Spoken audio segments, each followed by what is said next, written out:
नमस्कार, आज की क्लास में आपका स्वागत है। पिछले वीडियो में हमने व्यंजन संधि की शुरुआत की, जिसके तहत हमने व्यंजन संधि की परिभाषा और व्यंजन संधि के कुछ नियम सीखे। आज के इस वीडियो में भी हम व्यंजन संधि के ही नियम सीखेंगे। तो चलते हैं, शुरुआत करते हैं छह संबंधित नियम से। छह संबंधित नियम कुछ इस प्रकार है। यदि किसी ह्रस्व स्वर या आ के बाद छह वर्ण आए तो संधि करते समय दोनों शब्दों के बीच में च आ जाता है और दोनों शब्दों में किसी भी प्रकार का परिवर्तन नहीं होता है। फिर से एक बार ध्यान दीजिए। यदि किसी ह्रस्व स्वर या आ के बाद छह वर्ण आए तो संधि करते समय दोनों शब्दों के बीच में च आ जाता है और दोनों शब्दों में किसी भी प्रकार का परिवर्तन नहीं होता है। सबसे पहले मैं आपको बताना चाहूँगा ह्रस्व स्वर कौन कौन से हैं।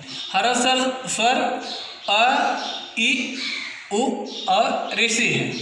ये चार वर्ण आए या आ वर्ण आए और उसके बाद यदि छह आता है तो संधि करते समय दोनों शब्दों में किसी भी प्रकार का परिवर्तन नहीं होगा, बल्कि दोनों शब्दों के बीच में आधा च वर्ण लिखकर दोनों शब्दों को जैसा का तैसा लिख देते हैं।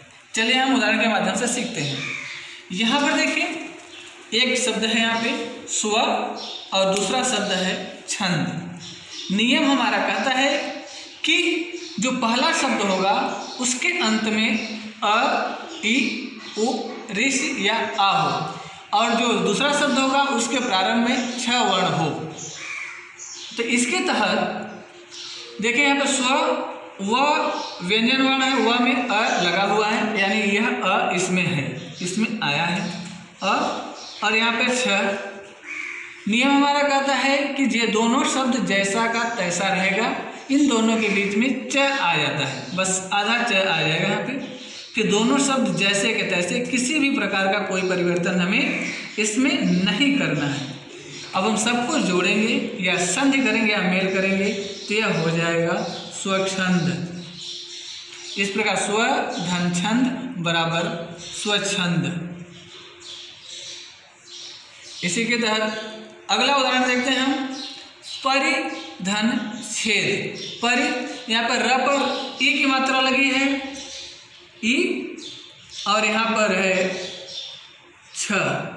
देखिए नियम हमारा कहता है ई आए या उसके बाद छ आए, तो यहाँ पर ई है और छ है। इन दोनों शब्दों के मेल करते समय हम इसमें किसी भी प्रकार का परिवर्तन नहीं करेंगे, बस इन दोनों शब्दों के बीच में आधा च लिख देंगे। इन दोनों शब्दों को ज्यों का त्यों हम लिखेंगे।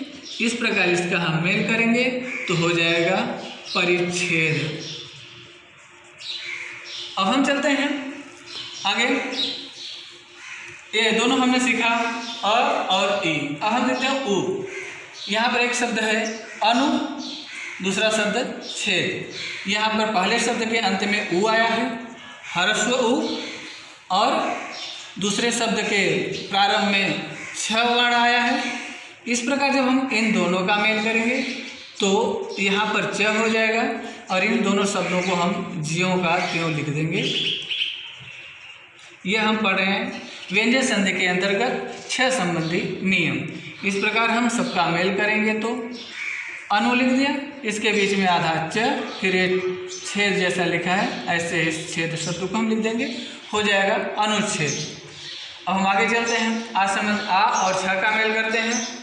आ एक वर्ण लिखा है, अक्षर लिखा है आ, और उसके बाद लिखा है छ। यहाँ पर है आ और उसके बाद है छ। हमारा नियम कहता है आ रहे और उसके बाद छ रहे, तो इस स्थिति में दोनों के बीच में आधा च आ जाता है और दोनों के दोनों शब्द ज्यों का त्यों लिखे जाते हैं।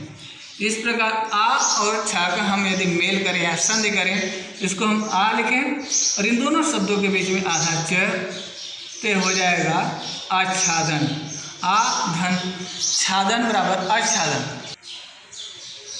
अब हम आगे चलते हैं, म संबंधी नियम जानते हैं। व्यंजन संधि में म संबंधी नियम। व्यंजन संधि में म संबंधी दो नियम हैं। तो सबसे पहले हम पहला नियम पढ़ते हैं, यदि म का मेल क से लेकर म तक, ध्यान दीजिए, यदि म का मेल क से लेकर म तक के किसी भी वर्ण से हो तो म उस वर्ग के पंचमा अक्षर में बदल जाता है।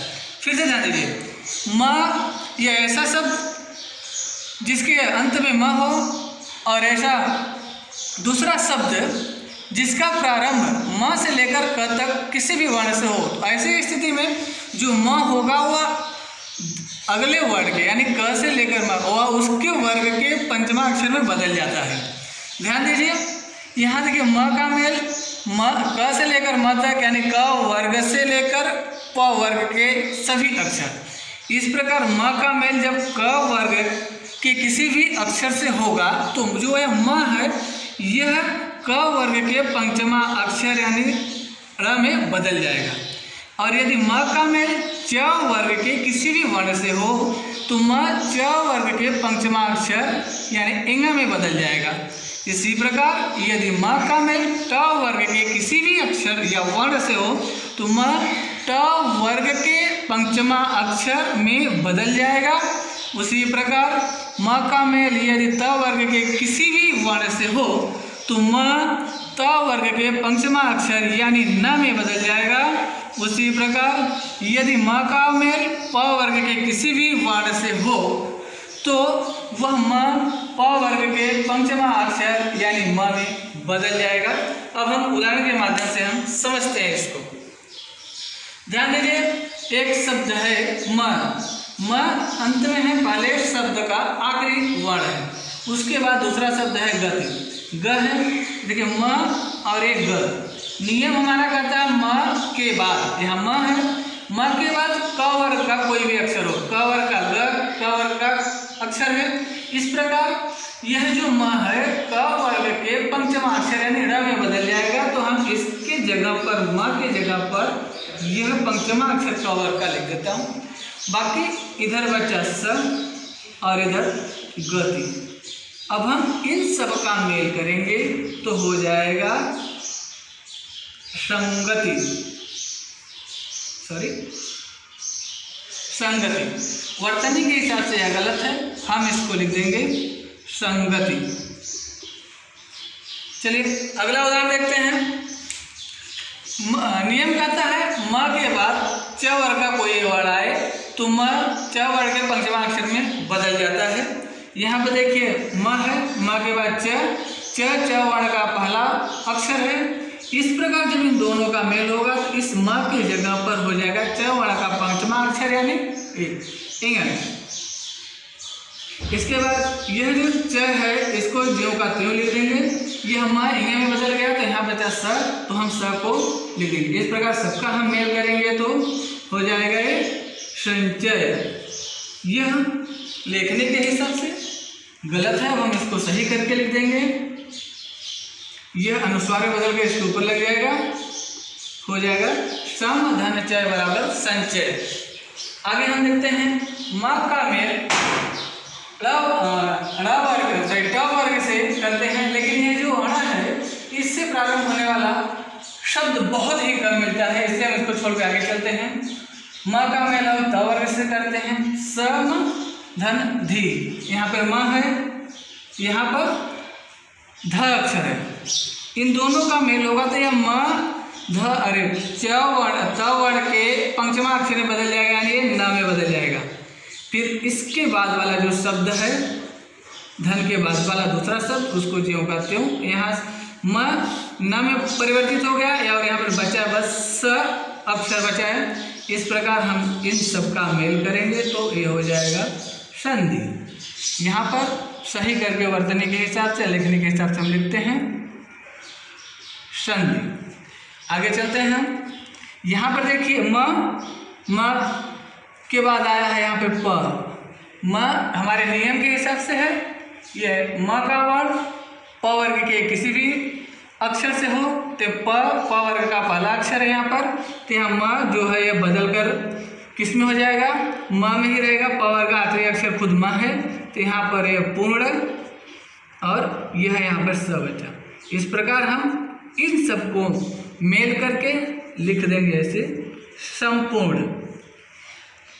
सम धन पूर्ण बराबर संपूर्ण, सही करके लिखने के हिसाब से हम लिखते हैं इसको। ये तो हो गए म संबंधी पहला नियम। अब हम चलते हैं म संबंधी दूसरे नियम की तरफ। दूसरा नियम कहता है कि यदि म का मेल किसी अंतस्थ व्यंजन या ऊष्म व्यंजन से हो तो म सदैव अनुस्वार में बदल जाता है। फिर से एक बार ध्यान दीजिए नियम पर। यदि म का मेल किसी अंतस्थ व्यंजन या ऊष्म व्यंजन से हो तो म सदैव अनुस्वार में बदल जाता है। तो सबसे पहले अंतस्थ व्यंजन और ऊष्म व्यंजन हम जानते हैं। अंतस्थ व्यंजन है य, र, ल, व, आपको बताया गया है, और ऊष्म व्यंजन है श, श, श और ह। ये ऊष्म व्यंजन है और ये अंतस्थ व्यंजन है। देखते हैं हम आगे। म का मेल यदि किसी अंतस्थ व्यंजन से हो या किसी ऊष्म व्यंजन से हो तो म अनुस्वार में बदल जाता है। यहाँ पर देखिए उदाहरण है, जैसे कि सम धन योग, यहाँ पर म है और यहाँ पर यह है। यह क्या है, अंतस्थ व्यंजन है, यह अंतस्थ व्यंजन है। अब यह जो म है यह अनुस्वार में बदल जाएगा, तो कैसे लिखेंगे इसको। यहाँ पर देखिए ए सम धन योग, इसको हम यहाँ पे सही करके लिखने के हिसाब से उसमें अनुस्वार में बदल कर लिखेंगे संयोग। आगे हम देखते हैं दूसरा उदाहरण। इसी तरह से सम धन विधान, यह जो वी है, वी यानी वह, यह कौन सा व्यंजन है, ध्यान दीजिए। यह भी एक अंतस्थ व्यंजन है और अंतस्थ व्यंजन का मेल जब म से हो तो यह म अनुस्वार में बदल जाता है और बाकी के शब्द जैसे कि तैसे लिखे जाते हैं। ध्यान दीजिए ऐसा होगा और इसको हम अनुस्वार में बदल देंगे। यह म है, स के ऊपर अनुस्वार में बदल कर लिख दिया जाएगा और आगे का जो यह शब्द है विधान, विधान को ज्यों कहते हुए हम लिख देंगे। इस प्रकार सम धन विधान का हम मेल करेंगे तो जो परिवर्तित होकर या विकार होकर नया शब्द बनेगा वह होगा संविधान। आगे चलते हैं हम। सम धन सार, म के बाद स आया है, यह सार ऊष्म व्यंजन है। इस प्रकार यह जो म है अनुस्वार में बदल जाएगा, से के ऊपर आ जाएगा। क्या लिखेंगे हम, सन, फिर इसके बाद सार, जैसे लिखा है वैसे लिख देंगे। इस प्रकार सम धन सार का जब हम मेल करेंगे तो हो जाएगा संसार। आगे हम लिखते हैं सम धन रक्षक, म है यहाँ पर और म के बाद म का मेल किससे हो रहा है, र से। र क्या है, अंतस्थ व्यंजन है। इस प्रकार म अनुस्वार में बदल जाएगा, अनुस्वार में बदलकर हम इसको लिख देंगे ऐसे संरक्षक। आगे दूसरा इसी तरह का उदाहरण अगला, सम धन वाद, म का मेल किससे हो रहा है, व से हो रहा है। यह व क्या है, यह व भी एक अंतस्थ व्यंजन है। इस प्रकार यह जो म है अनुस्वार के रूप में बदलकर स पर अपने पहले लिखे गए अक्षर पर लग जाता है संवाद। आगे इसी तरह से सम धन शय, ये श क्या है, यह स ऊष्म व्यंजन है। म का मेल ऊष्म व्यंजन से, हमारा नियम कहता है कि यदि म का मेल किसी अंतस्थ व्यंजन या ऊष्म व्यंजन से हो तो म अनुस्वार में बदल जाता है। इस प्रकार यह सम सन शय हो जाएगा। यह हमने म संबंधी 2 नियम और श संबंधी नियम पढ़ा। तो व्यंजन संधि में बस इतना ही। आगे आप सभी को यहाँ पे घर कार्य दिए गए हैं, गृह कार्य दिए गए हैं, आप सभी इसको देखिए और नियम को ध्यान में रखते हुए इन सभी शब्दों के आप संधि करेंगे। और यहाँ पर एक उदाहरण लिखा गया है, जैसे अन धन एक, अन धन एक बराबर अनेक, और उसके आगे उस जिस संधि का नाम भी लिखना है। यहाँ पर देखिए व्यंजन और स्वर का मेल हो रहा है तो व्यंजन संधि है। इसी प्रकार आपको इन सारे जो उदाहरण लिखे गए हैं इनका आपको संधि करके प्रैक्टिस करनी है। आज के वीडियो में बस इतना ही। नमस्कार।